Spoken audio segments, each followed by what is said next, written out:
जय हिंद साथियों, मैं दलवीर मलखट हाजिर हूं आपके सामने आज एक और पोइम लेके। दोस्तों, आज की जो पोइम है वो है अमर शहीद चंद्रशेखर आजाद की।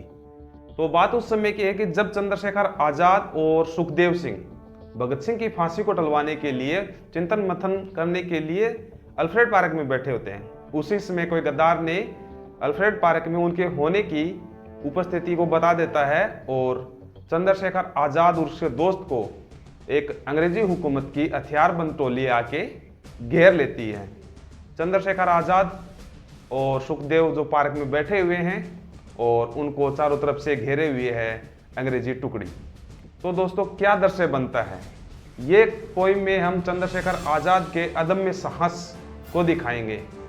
तो क्या दृश्य बनता है कि क्या विस्मयकारी दृश्य देखा होगा अल्फ्रेड पार्क के उन पत्तों को, कि क्या विस्मयकारी दृश्य देखा होगा अल्फ्रेड पार्क के उन पत्तों ने सहसा आजाद को घेर लिया अंग्रेजी कमबख्तों ने।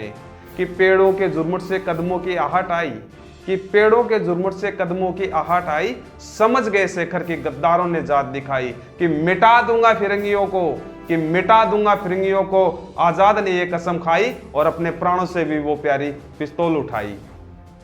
आजाद कहता है कि दोस्त समझ दुश्मन ने किया आघात है, माना कि देश हित मरने के तुम्हारे भी जज्बात हैं, लेकिन तुम जाओ अभियान जारी रखना, डरने की क्या बात है, छिन मस्ता काल भैरवी जय भवानी मेरे साथ है। इस स्थिति में उनका दोस्त उनको छोड़ के नहीं जाना चाहता है। तब आजाद कहता है कि तुम क्या सोचते हो कि लड़ते लड़ते दम तोड़ दूंगा मैं, या फिर ये सोचते हो कि इन फिरंगियों को जिंदा छोड़ दूंगा मैं। अरे कायर कारतूसों की क्या बिसात, काल चक्कर का मुंह मोड़ दूंगा मैं, और मृत्यु है सबकी स्वामिनी आज उसका ये भरम भी तोड़ दूंगा मैं। मृत्यु है सबकी स्वामिनी आज उसका ये भरम भी तोड़ दूंगा मैं। चंद्रशेखर आजाद के लिए एक संबोधन दिया जाता है जगदम्ब कहरी। जगदम्ब कहरी कहा जाता है शेर को। तो कि जगदम्बा का कहरी वो अल्फ्रेड पार्क में दहाड़ रहा था, इंद्र का इरावत इंकलाबी भाषा में चिंगाड़ रहा था, नील गगन में दनकर भी अस्ताचल की ओर बढ़ रहा था, भारत मां का अकेला सिंह सैकड़ों भेड़ियों से लड़ रहा था। हौसला था, जज्बा था, जुनून था, हार भी कैसे मान लेता हिंदुस्तानी खून था, हार भी कैसे मान लेता हिंदुस्तानी खून था। कि आजाद को कैद करने की गोरों के मन में थी अभिलाषा, कदम कदम पर हाथ लग रही थी उनको निराशा, कि दरी की दरी रह गई गोरों के अभिलाषा, आजाद की पिस्तल बोल रही थी भद्रकाली की भाषा। कि आजाद की पिस्तल बोल रही थी भद्रकाली की भाषा। सुमित्रा नंदन ने इंद्रजीत को सहारा शक्ति से वर पाकर, मर्यादा पुरुषोत्तम ने दशानन को मारा शक्ति से वर पाकर। कि जयद्रथ का काल बने अर्जुन भी, कि जयद्रथ का काल बने अर्जुन भी कर में धनुष उठाकर, आजाद ने 3 गोरे मार गिराए जय भवानी बोलकर। कि आजाद ने 3 गोरे मार गिराए जय भवानी। कि एक बार पुनः मृत्यु ने भाग्य को धोखा दिया, पिस्तौल की आखिरी गोली ने आजाद को चौंका दिया। आजाद जेबे चेक करता है और सिर्फ एक गोली बचती है।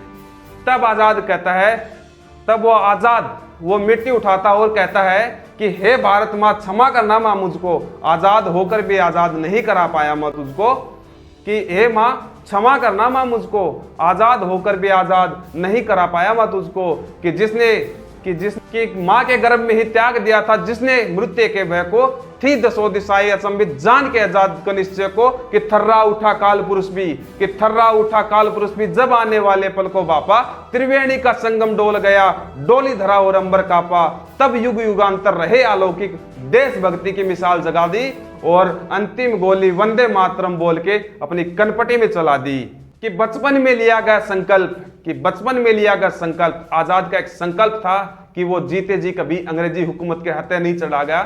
तो बचपन में लिया गया संकल्प उसे अंतिम क्षणों तक याद रहा, जीते जी आजाद था वो, मरते दम तक आजाद रहा। भारत का मान स्वाभिमान बलि हो गया अद्वैत वैभव से, और घंटों तक दूर रहे थे फिरंगी आजाद के शव से। जय हिंद, जय भारत।